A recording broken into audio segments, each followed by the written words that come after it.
The real tragedy of Normandy, the Biden family business, rate cuts around the world, and more. The Monica Perez Show starts now. Hey, everybody, thanks for coming. I want to start with probably a story that is overshadowed by some other stories right now, particularly the Hunter Biden trial. So the Hunter Biden trial to me is to the Biden corruption and criminal activity what Monica Lewinsky was to Whitewater.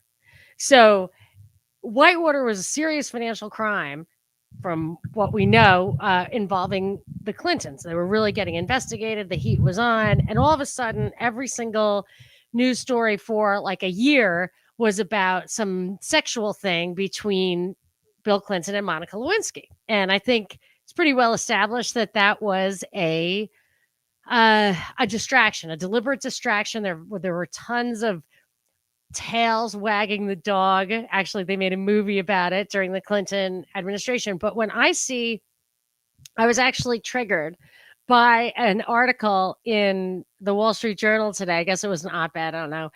And this was the title: "The Sad Case of Hunter Biden. The President Helped Put His Son in This Legal Predicament." So I'm thinking, sorry, got a little technical issue. I'm thinking that Biden just being, a terrible person and using his son as a puppet and a cutout or whatever they call it so many times is really how Joe did get Hunter into this. He was using Hunter as a beard all the time, and his brother Jim too. Now, Jim was probably, I don't know, but like Hunter was his son. He had drug problems.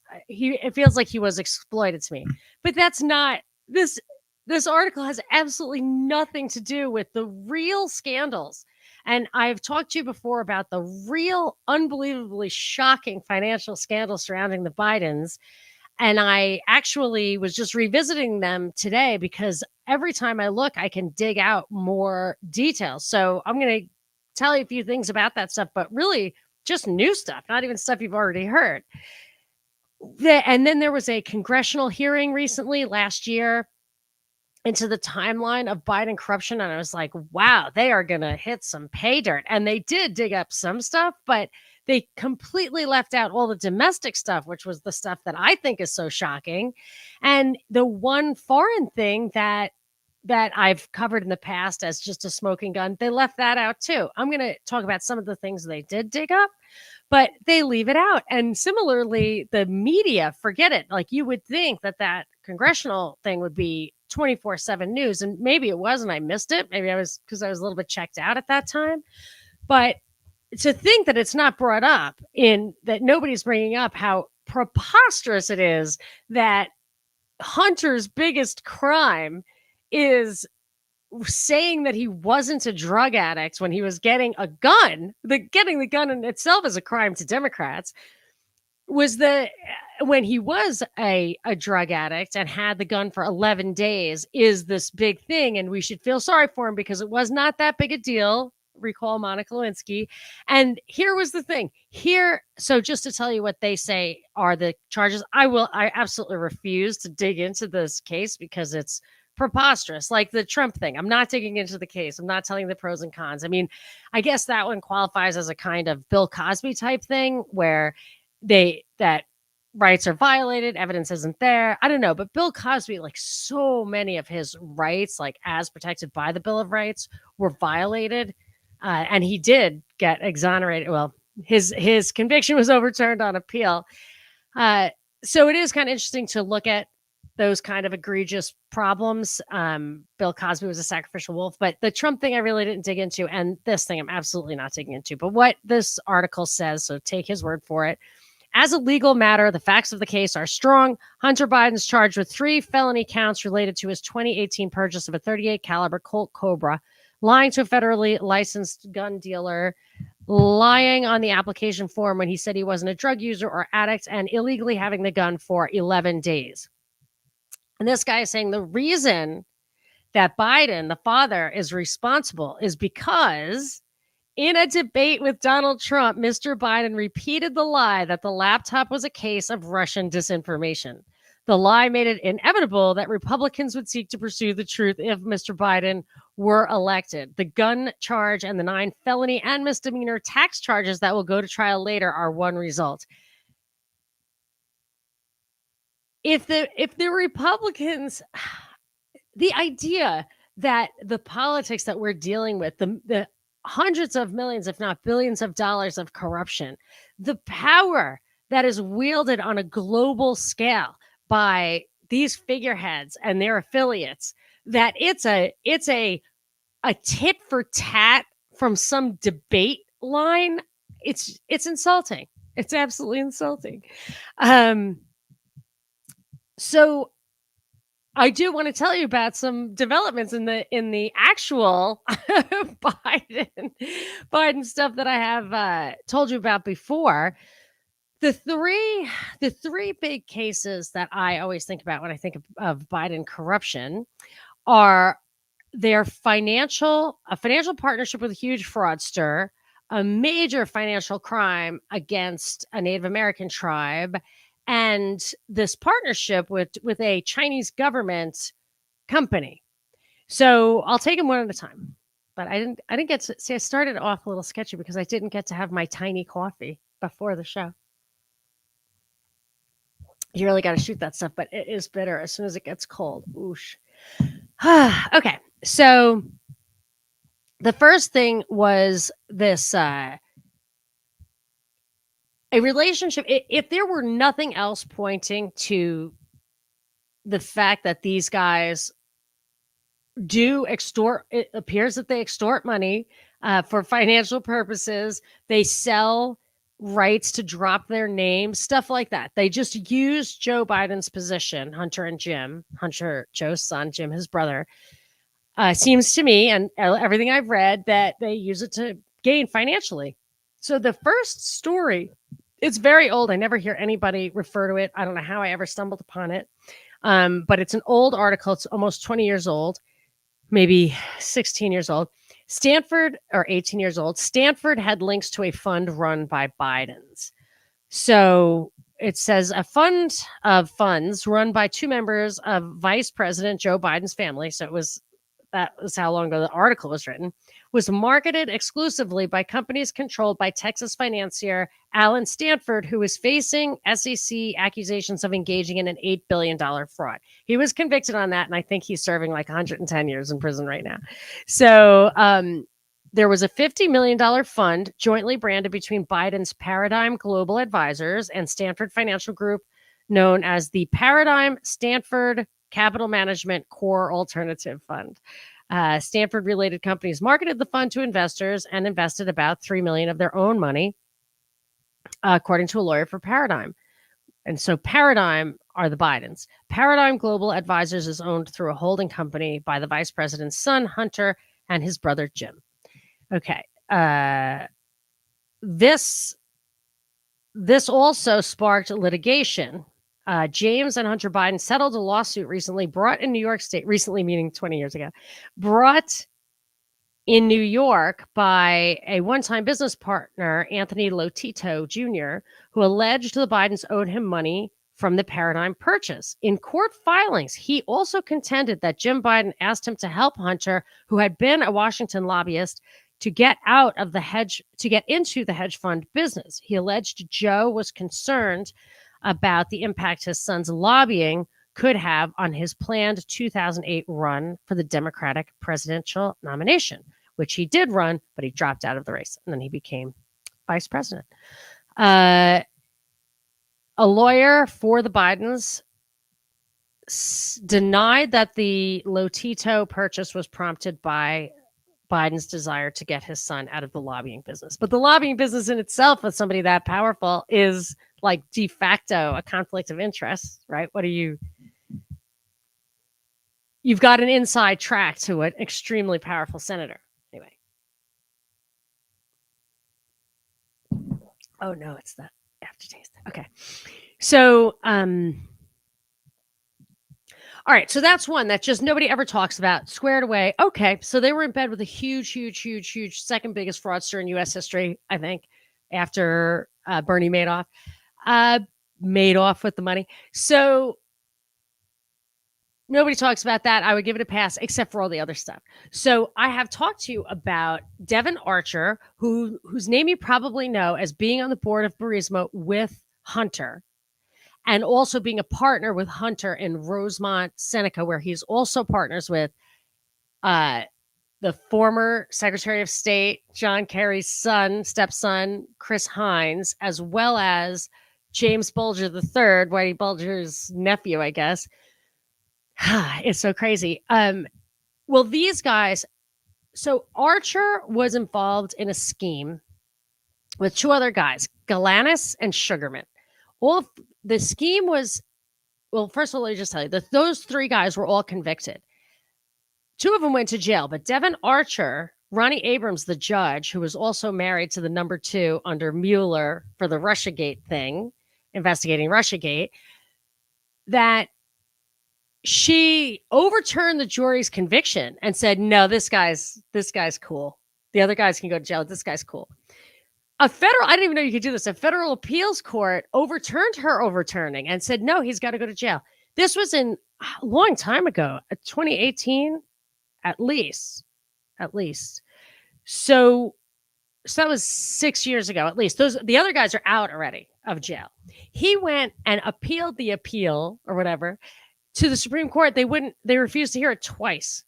Sent it back down to Ronnie Abrams to sentence him, which she did, to a year. Nobody says in the articles, even the New York Post, like how absolutely corrupt looking it was that her first saving him. So after she convicts him, he doesn't go. And there were articles written about what like a sad victim he was. He ends up going to Congress and I guess testifying to some extent against the Bidens. And now they're going back and saying to her, I believe, that he's been such a cooperating witness. He's been victimized. He's suffered enough. He was really innocent to start out with anyway. Can you not make him go to jail? So I've been waiting. It's one of those cases where, you know what? I'll believe they go to jail when I see them making booze out of a Ziploc bag full of strawberries under their bunk. Like that is when I will believe it. So that's still going on, if you can believe it. That's still going on. But what I found a new little tidbit. So what really happened in that case was a group of guys, Archer and these other guys, went to it's a little complicated. They went to the Ogallala tribe, which is one of the poorest tribes in the country, according to one of these many articles I read.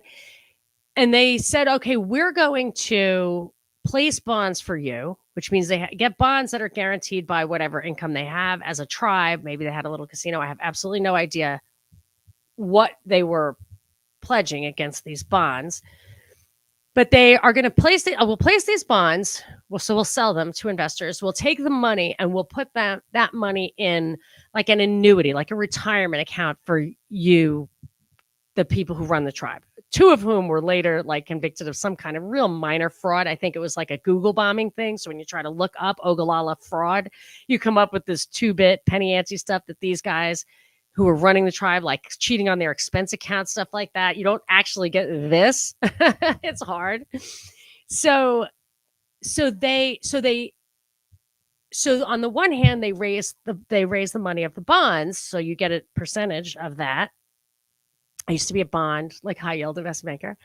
And then they took the money, they were supposed to put it in annuities, but instead there are different reports and the SEC amended the filing. So I'm not exactly sure what they did to it, but they amended the filing to land on that these guys took the money, instead of putting in an annuity for the tribe, they spent it on their own stuff. Sugarman, Galanis, and Archer is implicated, but he's the one that the ball is up in the air. But here's the thing. So the company, the investment company that placed, so repeatedly, it will say in these articles, yes, Devon Archer was a colleague of Biden's in other places, but he had no connection. This is it. Biden had no connection to the fraud scheme Archer was sentenced for Monday. So this was like a month ago. They're still saying Biden had no connection to it. Here's another thing that it says. This is an older one. Hunter Biden was not involved in the effort to defraud the Ogallala Sioux Indian tribe in a scheme that involved the sale of bonds, but participants in the fraud invoked his name to enhance their credentials, according to court records. Now, I'll tell you, I did pick out from the Congress stuff later that that's the kind of thing they sold. They got money to let you drop their name. And if you didn't pay it, they got pissed. So I'll get to that in a second. Then I find that hold on. This is big. I just found this one today. The company that placed the bonds, like I said, I was a high yield investment banker. So we would find a company who wanted bonds and we would go to people we knew who had money and we'd make the like filing documents, which were the public, they're like red herrings and stuff. So you get a broker, you get an intermediary when you want to sell bonds to the public. Mine was the bank. Like I worked for a bank that did it. Burnham LLC or something is a financial. Burnham Securities acted as placement agent for the bonds. And I'm thinking, I'm going to find Hunter Biden. I'm going to find him in this. And lo, Hunter Biden was vice chairman of Burnham and earned up to $200,000 there, but was not up to $200,000. It doesn't even say there or whatever. This is in another one of the articles, but was not involved in the scheme. So Biden had nothing to do with it, is the first thing. Biden had nothing to do with it, but they invoked his name. Biden had nothing to do with it, but he was vice chairman of the company that placed the bonds. Okay. He had nothing to do with it. And they did other scummy things, which is in order to, like what they said that where they were getting the money from, they were getting it from two companies, Hughes Capital Management and Atlantic Asset Management, which they gained control of, which are both listed as women and minority owned companies. And none of the people I've seen so far in control of those companies or reported to be in control of those companies by the SEC were women or minorities. But there is a woman does fold into this. Here's a little blurb in one of the articles I read. Sugarman, and I told you about this when it happened. I was like, I know that name. Sugarman is a minority owner of the Los Angeles Football Club and the son-in-law of Peter Guber, the owner of the Los Angeles Dodgers. I should probably know that. Sugarman is also connected with the Los Angeles Police Department investigation into the disappearance of Heidi Plank, an employee of his firm, Camden Capital Partners, who has been missing since 2021. That is a very tragic and fishy story.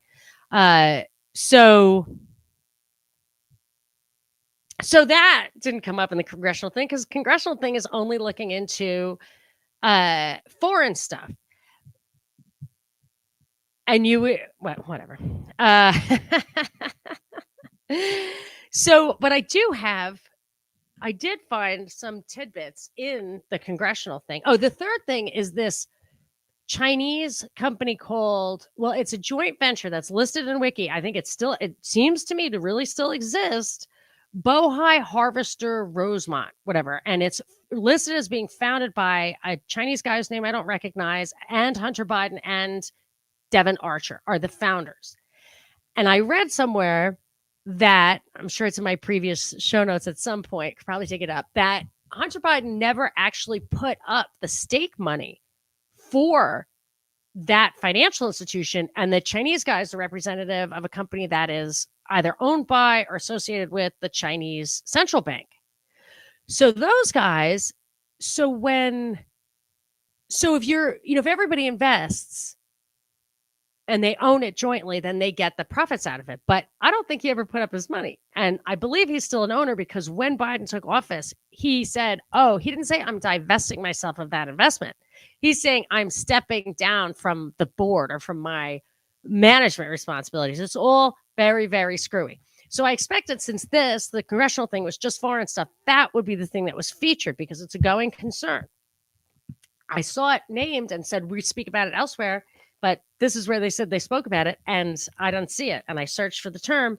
I mean, I didn't scrutinize it word for word, but I did search for the term, and I read the first few pages, and I don't see any of that. But the first few pages of this thing, holy cannoli.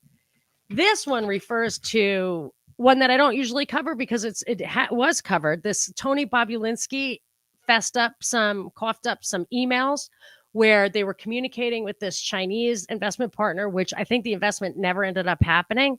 But the email I saw from him was a list of all the US politicians and the infrastructure money they control, basically offering that connection and that those funding up to this Chinese, Biden, whomever, a couple of other guys, connection, financial investment in infrastructure. So I didn't realize like that's like public-private partnership all the way, right? You think of your roads as being built by, your city or whatever, the country, federal pays like the workers, contracts it out. But looks like there's financial players in there too. But this one I don't think ever actually happened. However, it was all coming together with some partners, Tony Bobulinski, this guy, Rob Walker. Here's one. It says, this is some memo or something released on October 23rd, 2020. So before the election, the Committee on Ways and Means said that the Bidens believed that this company, which they were working on establishing, CEFC, owed them money for the benefits that accrue to CEFC through its use of the Biden family name to advance their business dealings. This isn't a congressional document. It says that the Bidens felt that using their name advanced their business dealings. And they wanted to be paid for that. So it says this is just full of like wires and stuff you've probably heard about. I don't know. Joe Biden left the presidency in January 2017. In March 2017, one Chinese company wired $3 million to one of these other guys, Walker's fund, and that eventually got distributed to the consortium that was going to go into the CEFC. This is a crazy one. As an initial matter for funding the joint company, CEFC was required to transfer $10 million to capitalize the project. However, throughout June and July, 2017, CEFC did not transfer the money. Hunter Biden sent a WhatsApp message to Raymond Zhao, a CEFC associate, regarding that $10 million capital payment. Please have the director call me, not James or Tony or Jim. Have him call me tonight. I am sitting here with my father, and we would like to understand why the commitment made has not been fulfilled. Now, this is actually about a year before the hardcore, the gun thing, and they're in court today talking about what a druggie he was. So I don't think he got dirty in that time. I think he was probably using drugs here. We'll see.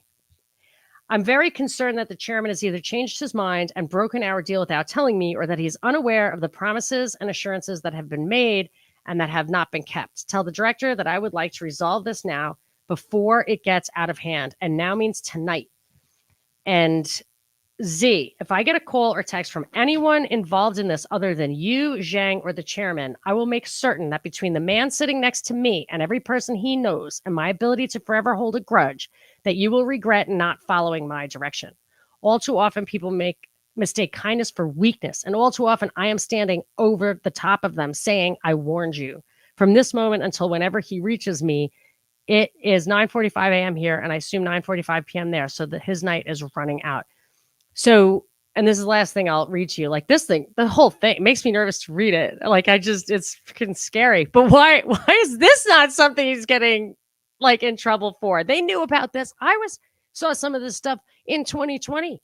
And if this was 2017, I don't think the statute of limitations, I think for this kind of thing, maybe, I really don't know. I should have looked it up, but I would think it's a couple of years. This is the last thing. It just shows how scummy they were. These other people in the deal, Gilliar, Walker, and Bobulinski, Biden was doing an end run Hunter behind them, which, sounds like Joe was sitting next to him when he was doing it, cutting those guys out because Well, listen, Z, I reached out to K.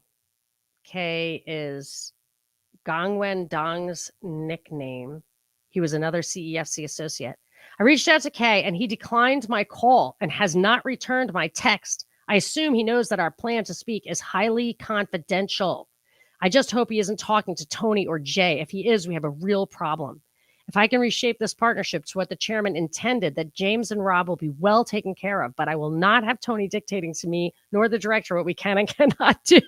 I mean, why are we talking about whether or not he was a drug addict when he bought a gun? I just don't get it. Okay, that took longer than I thought. And honestly, there's more, but I'm just gonna whatever. And all this stuff is in the show notes, yada yada.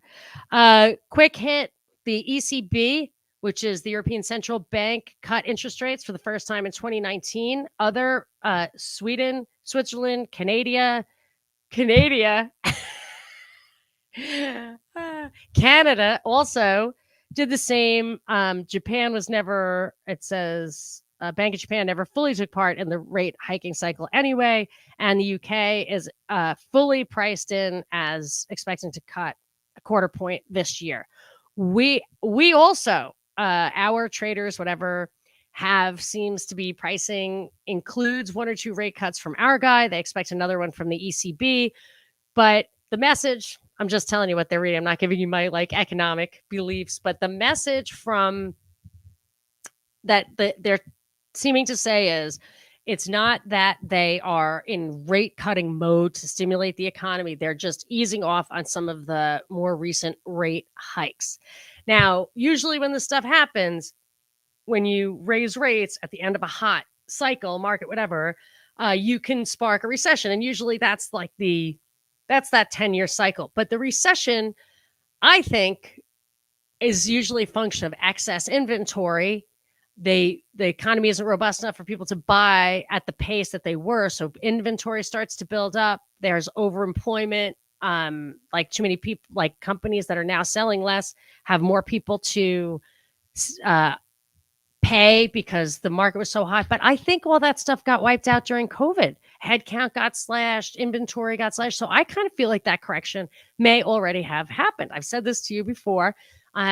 So I also always thought that the number one reason for COVID itself, for that policy, was to get rates to 5%. They always used 5% as a way to, that's how much they were poised to cut rates sometimes when they wanted to stimulate the economy. And when it was down to 2%, they really didn't have that far to go. So I figured 5% is the minimum of where they want to be. They're slightly above that now. I just feel like they went through a lot of effort. A lot of people had to die to get these rates back up to 5%. So I'm kind of figuring that they are going to keep them there. But it is priced in. These minor cuts should be a little bit stimulating to the economy. Certainly will make the dollar stronger if they're cutting over there and they're not cutting here. So if you want to take a vacation, now's the time. Because when you get to the other side, stuff will be cheap.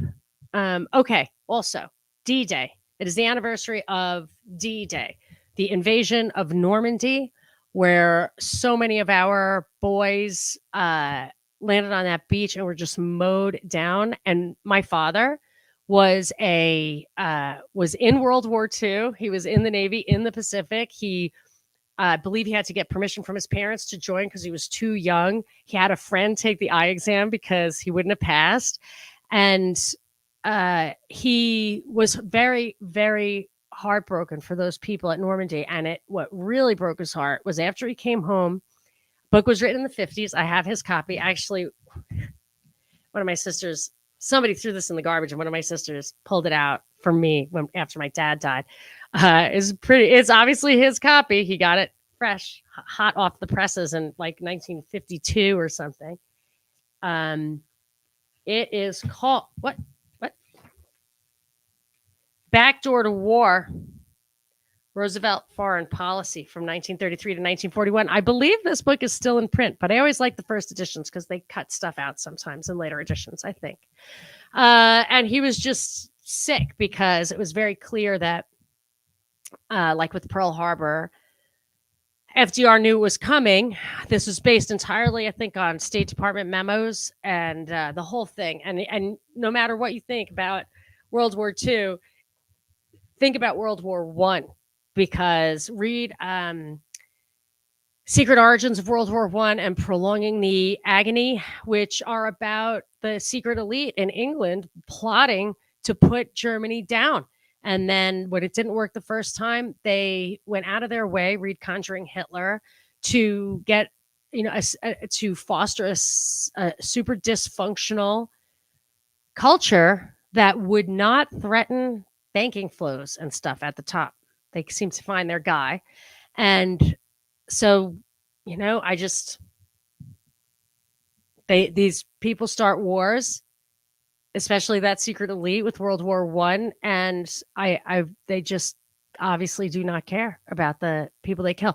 But I think about those boys who died as our fathers. I like to remember them on Father's Day because they have no one to remember them. That's the irony of it. They died and left no descendants. They were like 18 years old. And they died for what they thought was the right reasons. And, you can think in that moment of time it was, but, all wars are bankers' wars, right? So yeah, I do try to remember them. And if you see the thumbnail from this stream, you can see my dad in the Navy. He was probably younger than my son is now. One thing I didn't know is that it says Americans bombed this man's town. 80 years later, he's commemorating D-Day by flying an American flag. It says this town, or in that area, 20,000 civilians were killed by Allied bombing that day. He said, Favel says flashbacks still come regularly. He said the D-Day evening sky thrumming with American bombers, the screams of families trapped in the debris of their own homes, the man outside a church with both his legs torn off, howling in agony. Yet far from feeling animosity, he's flying an American flag. Do I blame them? No, because without the Americans, I'd be dead. But of course, he's not one of the people who were dead. That's why you have to go back. Don't start wars. And we always justify this. We always go and say, well, somebody else started the war, but we have to finish it. Think hard before you start wars. Ukraine, Biden gave the go-ahead, either officially or unofficially, for Ukraine to start popping off, throwing missiles inside Russia. We are catapulting headlong into World War III if what you see is what you get with this stuff. Proceed with caution. Anyway, and I remember reading the same thing growing up, thinking, hearing that the Japanese were thankful for the bombs because it prevented an invasion. But, it accomplished absolutely nothing. We asked for unconditional surrender. We never got it. They still have an emperor there. So those bombs accomplished absolutely nothing. And we still didn't invade. There's a lot of post-war, propaganda, whatever. It's very upsetting. Okay. Let's do a little comments, and then I have other controversial stuff. Oh, I got to tell you guys, I am not long for YouTube and Facebook. So what I'm going to do is it's really ideal for streaming to Facebook and YouTube because we get to do these comments this way. But I think I have to start. Like, I went to Facebook and I just took everything down. I don't want to lose the possibility of live streaming. With YouTube, they usually give you more than one strike and you have some time to take everything down, but it's all I'm going to just take most of it down. So if you ever come here and you're looking for the video, go to rockfin.com/Monica Perez, which supports me. I appreciate that. Or rockfin.com/user/Monica Perez show, because for some reason it doesn't come up in the search too easily. And you can watch it all there. Whatever. Okay. So let's take advantage of the YouTube and the comments that we can read while we can. All right, let me look. Joe, not a Fed, is here in spirit. He sent me a message earlier. I will tell you. He said, I hate government so much, but the number one reason is that they blithely con strong young men to invade faraway countries, to murder and die by the millions. And it's always just to make the rich and powerful more rich and powerful. It enrages me to my core. Um, thank you, Joe, for that. Hello. Oh, yes. So today, at a D-Day commemoration, Joe Biden appeared. I saw a very short, truncated clip of Joe. What looked to me like him trying to sit down in a chair, but then asked to be standing for the defense secretary. So then he stopped sitting, but it looked like he was pooping. And I heard, but did not see, that Jill ushered him off the stage after that. So Joe pooping his pants is the theme on this D-Day. Yes, Angus says Hunter's trial and Fauci hearing is all distractions to take focus off the push to war. Actually, yes, that is also true. They always multitask with this stuff.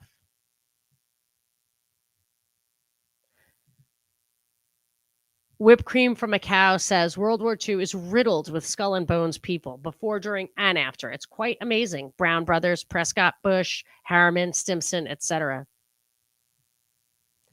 D-Day was the U.S. annexing Europe. Yes. Yes, there was a book even earlier than this one. Angus is telling us Profiles in Corruption is a book by Peter Schweitzer, who talks about the Biden crime family as well as others. Yes, he was where I had gotten some of the original information, the threads to pull on. That was quite interesting. Peter Schweitzer's work. I don't know if I actually asked him to be on the show. I don't know if he would be on the show. He's like a Fox, he gets interviewed on Fox sometimes. So if anybody knows him, he's welcome.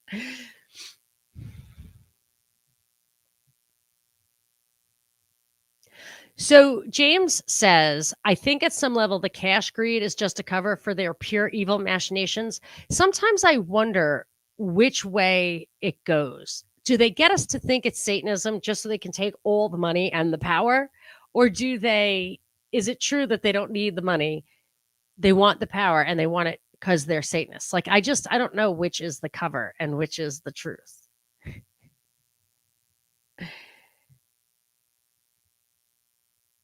This is another one, right? This was the Burisma thing that I didn't get into too much. Angus says we all knew Joe Biden was corrupt when he said he told the Ukraine that their prosecutor needed to stop investigating Burisma. And oh yes, SOB, wouldn't you know it, the next day he was fired. This is a famous thing that Biden admits to, but that whole Burisma corruption, they were like, well, Biden was getting $1 million a year or $50,000 a month or whatever they were saying. That was nothing compared to what Biden as VP and Kerry as Secretary of State, I believe, were doing with the IMF money, and Kolomoisky, who was Zelensky's Svengali when Zelensky was a media guy, kind of like Jeff Zucker was Trump's for The Apprentice. But that's a whole, I went long today. I would really go long if I started talking about that.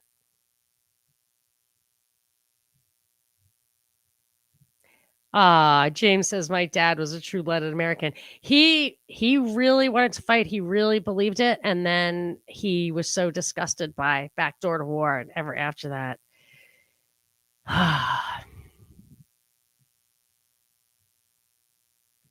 The Dulles brothers were involved in the Versailles talks. Yes. And Colonel House, who was a founding member or puppet of the Council on Foreign Relations.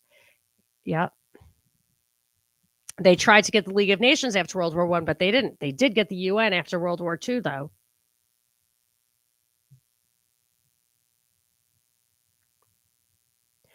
Okay, so a couple more things. And then I want to play a clip. The clip's kind of long. It's like 5 minutes, or less than 5 minutes. I will play that clip.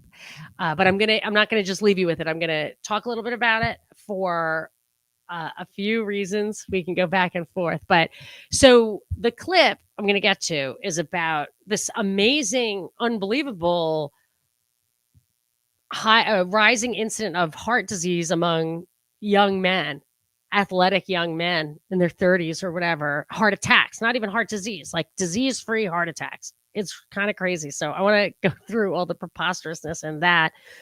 But there were a few other things that of a health-related nature that I noticed in the news today. One article was major cause of inflammatory bowel disease found. Lo and behold, it's a gene.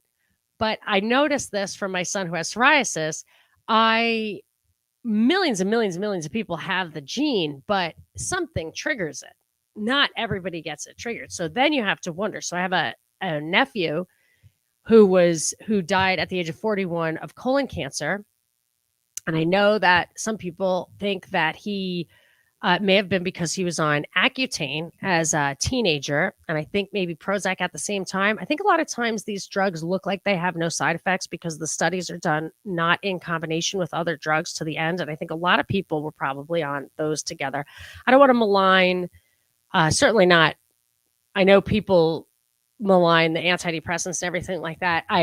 Accutane, I won't get into that because I do think it helps people, and I think like Uncle Ted says, like, this is not a natural environment. We need augmentation sometimes to function in it. And I won't begrudge people that. That's a choice you have to make. But the Accutane for acne, I mean, I think it was for people who had it so bad it was going to scar them for life, but it's given quite easily to kids now. And they changed the name from what I read because it caused irritable bowel syndrome. And they lost so many lawsuits of that. And I further investigate irritable bowel syndrome can increase the risk of colorectal cancer. So I just always thought that people are like, oh, why is colon cancer going up? I'm like, I would look at pharma. I would definitely look at pharma. Oh, and I did want to give a little tidbit because it's Thursday, and I thought on Thursdays maybe I should start getting people ready for the weekend, tell you what I'm going to watch, tell you what I'm going to drink. I don't like vodka, but I have a friend coming over. She's a little younger than I am. She likes porn star martinis. Please, I know. But I do love passion fruit, and it comes with champagne. So they say Prosecco, but I'm not messing around with that. So I'm going to try my hand at a porn star martini this weekend. Making it should be at least as fun as drinking it, if not more so. And I was going to watch, I was going to recommend to you Terminator Genesis, which was like surprisingly good for like a ninth sequel of whatever of a thing. It was pretty good. But I was instructed that I have my homework this weekend is to watch Hell in the Pacific with Lee Marvin and Toshiro Mifune. And also, if I have time, Enemy Mine, which was the sci-fi remake from the 80s. So I'll have to hit at least one, if not both of those. If y'all want to tell me what you think next time we get together on Tuesday, that works too. I'm going live with Anthony Raimondo tomorrow at 10 a.m. Pacific, 1 p.m. Eastern. And I just did a little show with Mr. T on ivermectin. We were just doing a little research, bouncing around ideas. If you want to watch it, I don't even think I put it on Facebook. Go to rockman.com/Monica Perez or go to Rumble, Monica Perez Show.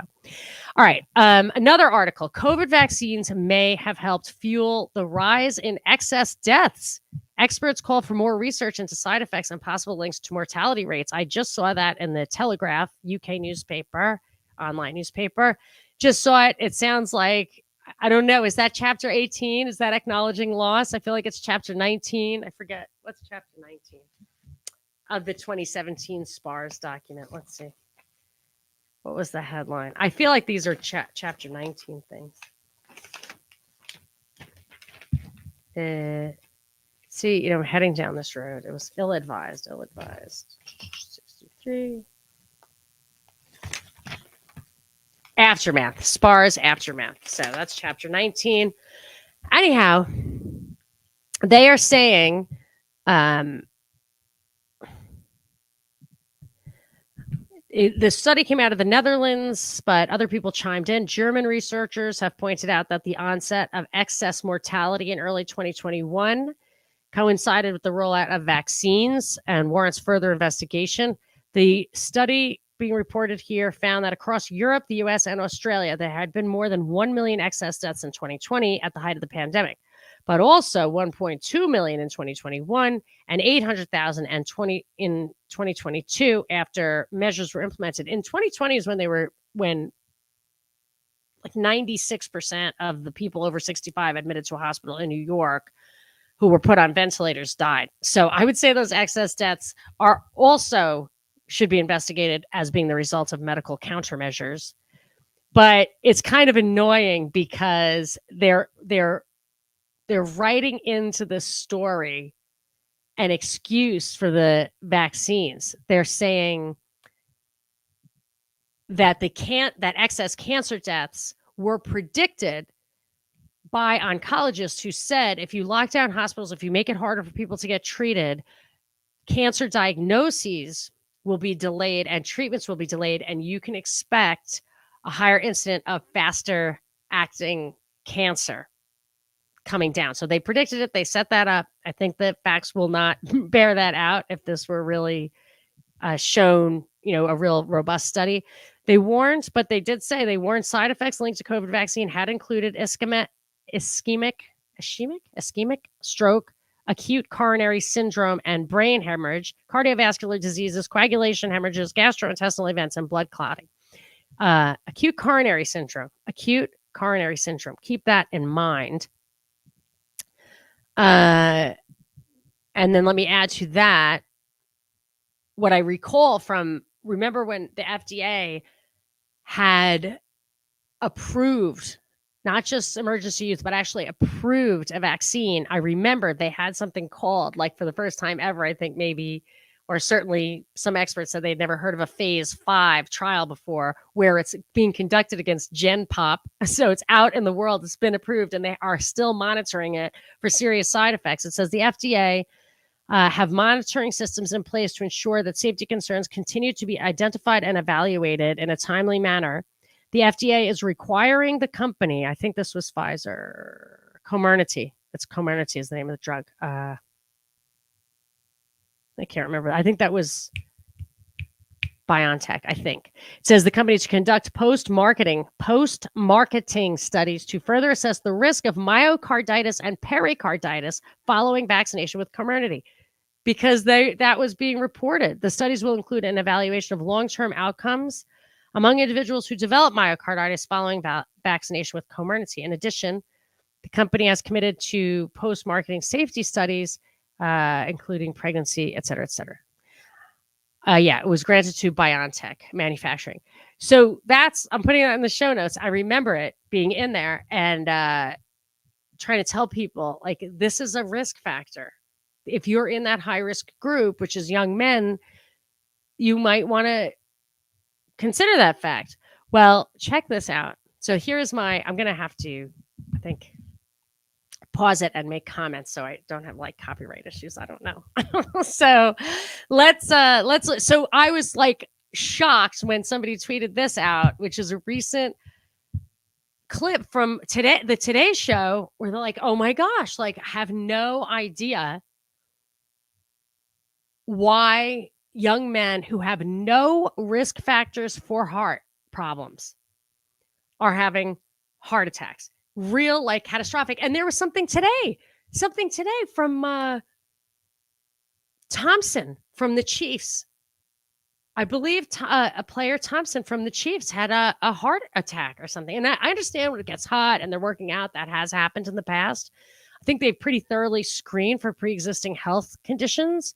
But yeah, so this is still happening, and they're like, I don't know. So let's check out what we got here. This is from the Today Show.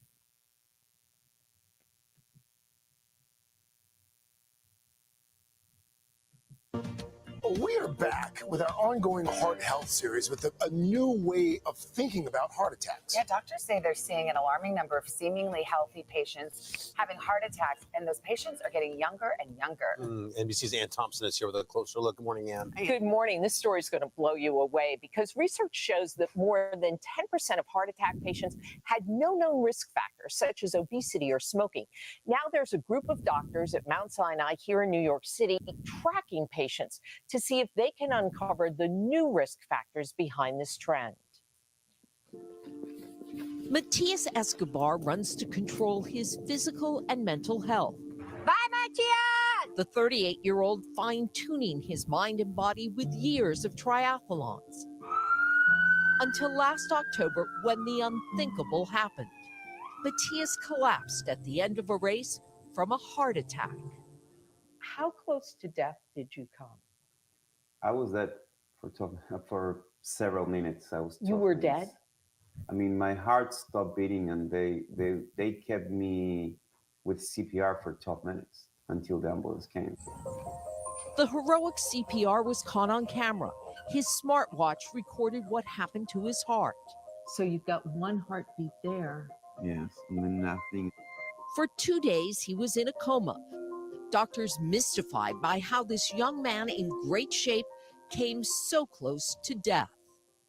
Did you eat a lot of red meat? Are you kidding me? That's the question she asks him. That's the first question she asks him. That's the one weird factor that could have newly introduced itself among young men after they already said there were no known risk factors. No. Did you drink? Very, very little, I would say, social. How's the stress? I wasn't a stressed out person at all. Trying to unravel the mystery of young heart attacks, Dr. Deepak Bhatt, I think it's funny that his name is Dr. Bott. director of Mount Sinai Fuster Heart Hospital in New York City. He's looking into patients presenting with no known risk factors like diabetes, high blood pressure, and high cholesterol. Dr. Bott says 12% of heart attack patients don't have those risk factors.